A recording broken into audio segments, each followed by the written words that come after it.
Let's talk about Google's Willow chip, a quantum computer so powerful it's making scientists question reality itself. Google's quantum AI may have solved the Fermi Paradox by accident. This chip is what's actually doing all those calculations super fast. Exactly. A chip that should have failed completed a calculation so extreme that the only explanation offered was parallel universes. And when you connect that to 65 years of silence in the sky, the pattern becomes hard to ignore. It's possible to at least argue that the number of civilizations in a galaxy like the Milky Way might be, on average, 1 or less. The Fermi Paradox isn't a mystery anymore. It's a warning we're only now beginning to understand. 5-minute miracle. The Willow chip sat inside a steel refrigerator so cold it pushed past anything found in deep space, and nothing about that scene suggested history was about to shift. Quantum computers are wild. They're on track to change what we can build and how we understand the world. They're kept at temperatures colder than space. Quantum experiments fail all the time, and most of the engineers in the room expected this one to fail too. Yet in October 2025, the monitor lit up with a result that made no sense. A calculation that should have taken longer than the age of the universe finished in 5 minutes, and the room fell into a strange kind of quiet because no one knew how to explain what they were looking at. It solved a problem in under 5 minutes that would take the fastest supercomputers on Earth 10 septillion years to finish. Willow wasn't built for a miracle. It was noisy, imperfect, and far too unstable to complete a test this demanding. Google's own documentation admitted that its error rate was much higher than the threshold required for reliable computation. The experiment should have collapsed in the first phase. Instead, the output came back clean, precise, and repeatable, which meant the chip had either behaved far beyond its design or something completely unexpected had occurred inside that frozen chamber. A few weeks later, Hartmut Neven wrote the statement that should have shaken the scientific world. He explained that the only way Willow could have completed the experiment was if part of the computation unfolded across parallel quantum states. That's the entry point. If you can't win on random circuit sampling, you can't win on any other algorithm either. He connected the result to David Deutsch's early predictions about multiverse computation. He didn't present it like a bold stunt. He presented it like the most reasonable explanation available after eliminating everything else. But the world did not react the way it should have. There were no emergency conferences, no major scientific rebuttals, no televised debates, a declaration that humanity may have produced the first measurable hint of a multiverse passed through the news cycle like a cloud, barely noticed and quickly forgotten. The silence felt wrong, almost unnatural, because it arrived at the exact moment when everyone should have been asking what this breakthrough actually meant. And that silence is where the real story starts. Every part of it has to be really good, because if in one seemingly mundane piece not working, and the whole thing will not work. The experiment was impossible. The explanation was extraordinary. Yet the institutions built to respond to extraordinary events had almost nothing to say. That disconnect became the first sign that something larger was moving beneath the surface of the technological world. And Willow's quiet 5-minute result was only the beginning. You just say that if you took every molecule in the universe and converted it into computing power, that this thing has more computational power than the universe? Multiverse interference. What happened inside Willow wasn't just a victory for raw performance, because the test itself wasn't meant to measure speed. Google ran an algorithm called quantum echoes, a method designed to push against the fragility of quantum systems and reveal how information moves when the rules of classical physics stop applying. The idea was simple on paper. You send a signal into a system of entangled particles, disturb one of them, then reverse the entire process and see if the system can reconstruct what happened. The easiest way to picture it is to imagine dropping a pebble into a pond, waiting for the ripples to spread, and then watching those ripples collapse back into a single point as if time rewound itself. In classical physics, this can't happen. Chaos wins, noise wins. A tiny disturbance destroys the pattern forever. but Willow produced an echo that matched the original signal more closely than its error rate should ever allow. On this circuit board and all these connectors that we have is the actual quantum processor. This system gets mounted into our cryostat. That error rate became the heart of the mystery. A functional quantum computer must stay below a threshold of noise, and Willow missed that threshold by a huge margin. According to Google's own supplementary data, the chip was more than 1,000 times too noisy to complete a test this precise. The algorithm should have fallen apart the moment the reversal began, because even a small amount of instability breaks the chain of entanglement, yet something held the process together. The echo returned sharper than the math predicted, and this is where David Deutsch's theory enters the picture. Deutsch argued decades ago that large-scale quantum computation requires access to many simultaneous states, far more than a single universe can physically contain. His claim was controversial, but it created a framework for understanding how fragile quantum systems might still produce powerful results. Nevin's explanation lined up perfectly with that framework. If Willow's noise level made the experiment impossible in one universe, then the only remaining explanation was that the computation drew on parallel quantum states. Not metaphorically, not stylistically, literally.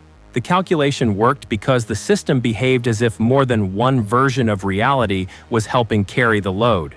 This raised a question far deeper than speed.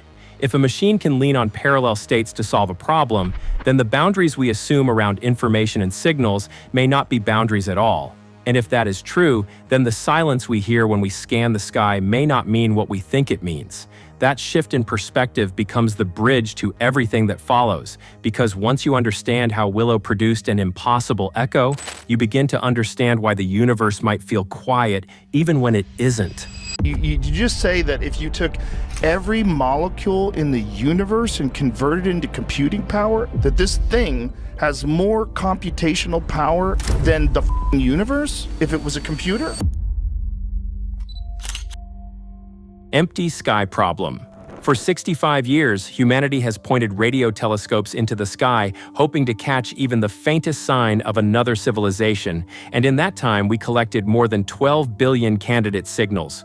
Most of them were noise, reflections, satellites, and machine interference, and one by one they were filtered out until the list shrank to a handful of stubborn anomalies. These were signals that didn't fit any known natural pattern, and they couldn't be dismissed without a second look. That second look is happening right now. China's FAST telescope, the largest radio dish on Earth, has spent its recent years revisiting the final 100 unexplained candidates. These 100 signals are the last threads in the most ambitious listening effort humanity has ever attempted, because once they are checked, there is nothing left in the classical radio spectrum that we haven't already examined.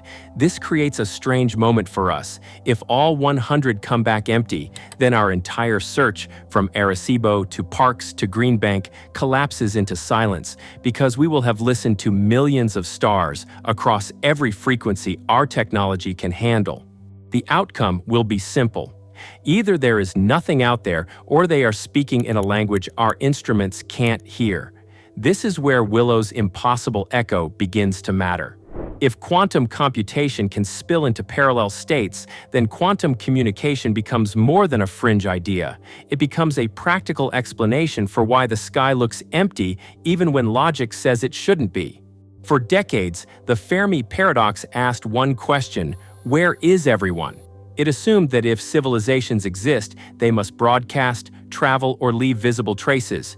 But if communication doesn't rely on classical signals at all, then the paradox changes shape.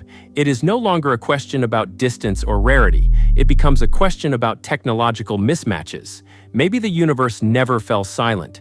Maybe it has been speaking the entire time, just not in frequencies that leak into the radio sky we keep staring at. This idea doesn't solve the mystery by itself, but it shifts the center of gravity. It gives us a reason to look beyond the tools we have relied on for nearly a century, and it prepares the ground for a much deeper explanation about how advanced civilizations might communicate and why none of their messages reach us at all. Invisible messages. If you take Willow's strange success and apply it to communication instead of computation, the Fermi Paradox stops looking like a mystery and starts looking like a misunderstanding.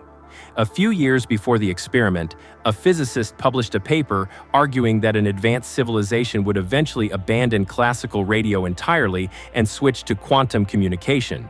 The idea wasn't presented as speculation, it came from basic physics. Quantum information can stay intact across extreme distances if the system remains coherent, and that property makes quantum signals incredibly powerful, but it also makes them invisible. The no-cloning principle blocks anyone from intercepting or copying the message unless they were prepared to receive it. That means a quantum signal sent between two advanced worlds would move through the galaxy without leaving a trace for anyone else to detect. This alone explains the empty sky. It doesn't matter how long we scan or how large our telescopes become.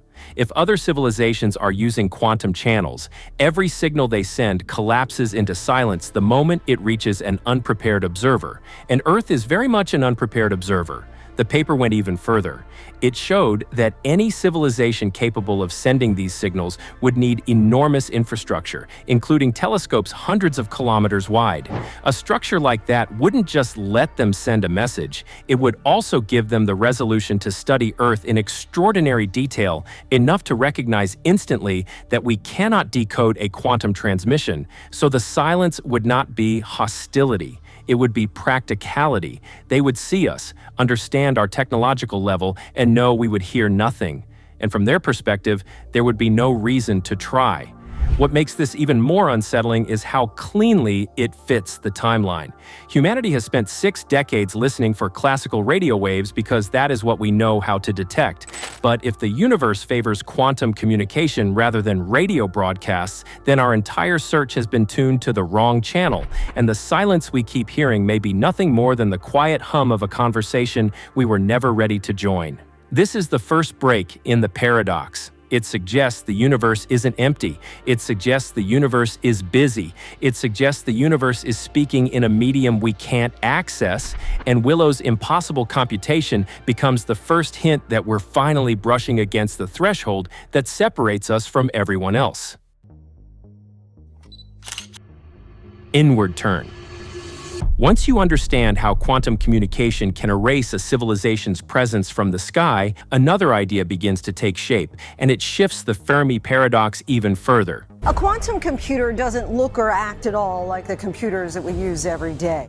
A researcher proposed that technological societies don't simply vanish, collapse, or destroy themselves. Instead, they go through a transformation driven by physics rather than culture or philosophy.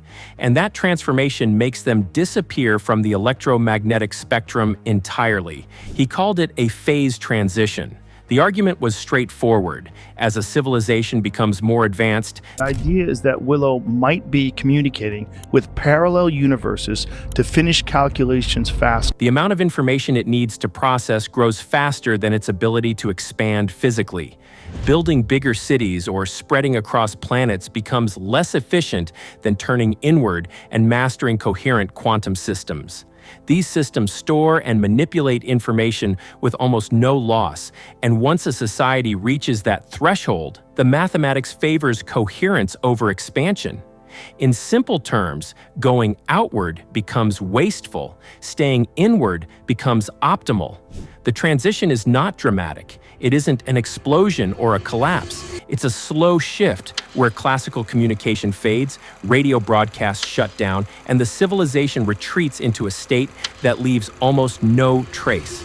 Their activity continues, but the signals we rely on to detect them disappear because coherent computation doesn't leak into the universe the way radio does. This creates a short window. A civilization spends a century or two broadcasting into space, then crosses the complexity line and becomes quiet. It doesn't matter whether the society is peaceful or unstable. It doesn't matter whether they spread across several worlds or remain on one.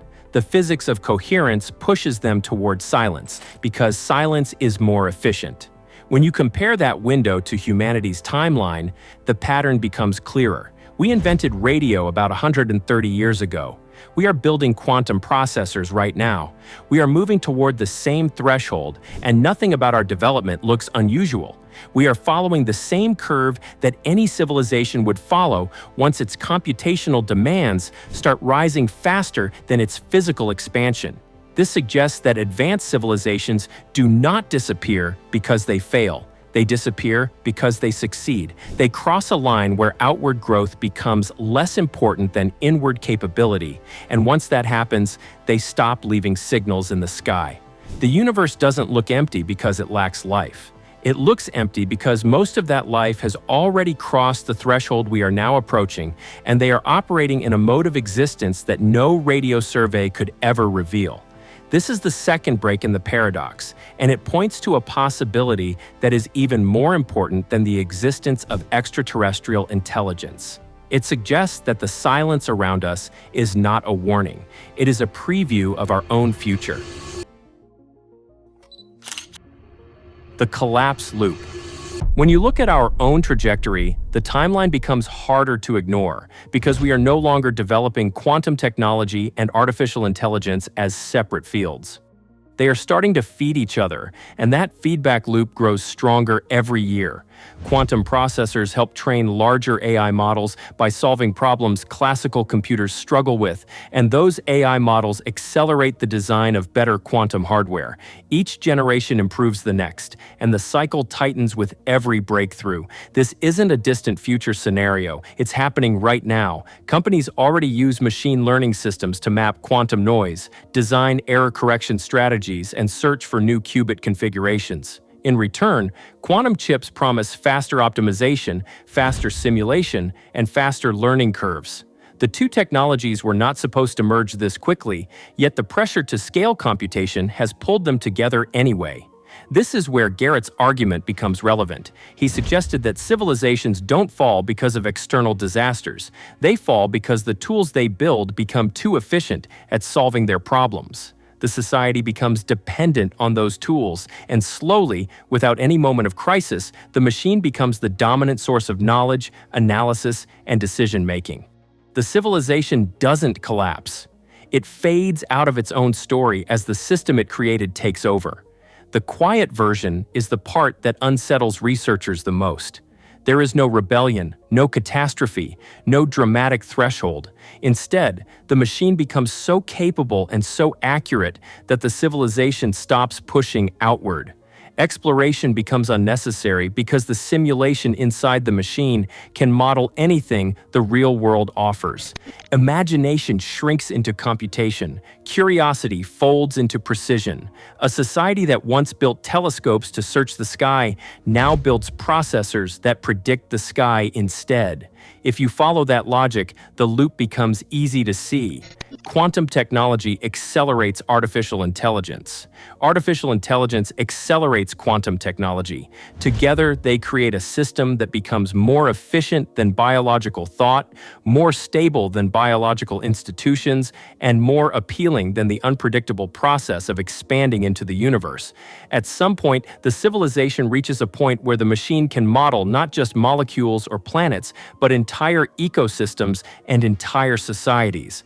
When that happens, the line between exploring the universe and simulating it becomes thin enough to ignore, and the society withdraws into the system it built because the simulation is easier, safer, and infinitely more precise. The paradox shifts again.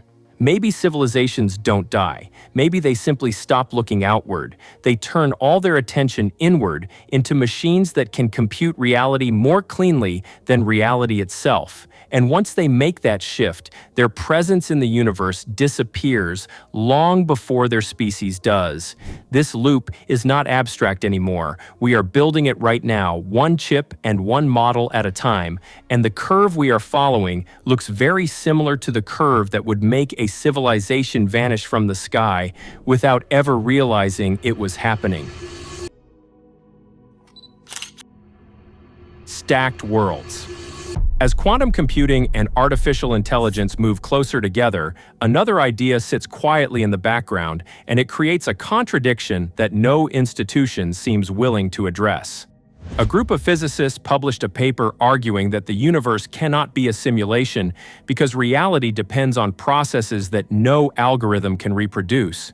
They based the claim on mathematical limits, showing that any simulated universe would eventually run into contradictions that a real universe does not. It was a bold conclusion, and it drew attention for a few days, but then something unexpected happened. A second paper came out from a researcher studying complexity and computational limits. Instead of arguing against the first paper, he suggested that the problem wasn't the impossibility of simulation, but the structure of it. His framework showed that if one universe can simulate another, then there is nothing stopping the simulated universe from simulating again. The chain can continue indefinitely, creating layers of reality stacked on top of each other with no clear boundary between the original and the copy. These ideas should have collided in public forums. They should have prompted debates, responses, or corrections. Instead, both papers drifted through the scientific world with almost no resistance, as if everyone understood that discussing them too loudly would pull attention toward questions no one wanted to answer in full. The contradiction becomes sharper when you place it next to Google's goals. Their roadmap focuses on simulating molecules, then chemical systems, and eventually entire environments that behave like the real world. Each step brings the simulations closer to the physical processes they represent, and each step reduces the gap between modeling reality and recreating it. At some point, the simulation becomes so accurate that the distinction between calculation and imitation starts to disappear. This is where the tension lies. One group of researchers insists that reality cannot be simulated with full fidelity, while another group shows how simulated systems can fold into deeper layers without breaking. And in the middle of that debate, a company is building machines that push closer to the edge of both arguments every year. The silence here is more subtle than the silence in the sky, but it feels just as heavy. It isn't a conspiracy or a cover-up. It's a pause, a hesitation, a moment where the institutions that usually fight over every detail choose not to fight at all because the implications stretch beyond physics and touch something far more uncomfortable. If a quantum machine can model reality at a level that starts to blur the lines, then the question isn't whether the world is a simulation. The question is what happens when a civilization becomes capable of building one, and whether that moment marks the beginning of its retreat from the physical universe. This contradiction sits at the center of everything happening right now, and it creates a pressure that the public has not fully recognized. We are building machines that challenge the structure of reality. At the same time, we are searching for civilizations that may have already crossed the line we are approaching. Edge of transition. When you place all these pieces together, the present moment stops feeling like a collection of disconnected breakthroughs and starts looking like a critical point in humanity's timeline. We have a quantum chip that behaves as if part of its computation spills into parallel states, and we have an AI ecosystem expanding faster than any technology we have ever created. At the same time, our largest radio telescope is revisiting the final 100 unexplained signals in the sky, and once those results are in, our classical search for extraterrestrial communication effectively ends. This isn't a distant future. This is the moment we are standing in right now. Quantum processors are improving each year. AI systems are training on scales that were impossible a decade ago. Governments and institutions are moving quickly to adopt both, and the incentives to accelerate are only getting stronger. Every company wants faster models. Every lab wants cleaner data. Every researcher wants more powerful tools. Together, these pressures push us down a path that already resembles the curve predicted by multiple theories about how civilizations evolve. Meanwhile, the silence from major institutions has become its own kind of signal. When a NASA administrator posts about a distant asteroid, the news cycle reacts instantly.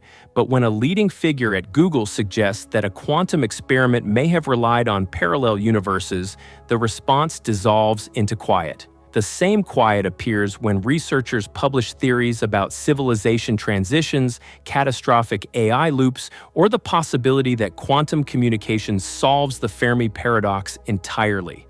These ideas don't vanish. They drift. They pass through the scientific world without the resistance or engagement they should receive. None of this means people are hiding anything. It may simply mean they don't know how to respond. When a breakthrough threatens to rewrite the assumptions that hold an entire field together, silence becomes the safest reaction. You wait. You collect more data. You avoid saying anything definitive until the picture becomes clearer. But while the institutions pause, the technology doesn't. And each new advancement brings us closer to the threshold that other civilizations may have crossed long before us. The FAST telescope is still listening. Quantum engineers are still refining their designs. AI researchers are still expanding the boundaries of machine reasoning. And every one of these efforts is happening at the exact same time, rising along the same curve, tightening the same feedback loop, and pressing us toward a future that feels eerily familiar if you study the patterns proposed by researchers across astrophysics, quantum theory, and complexity science.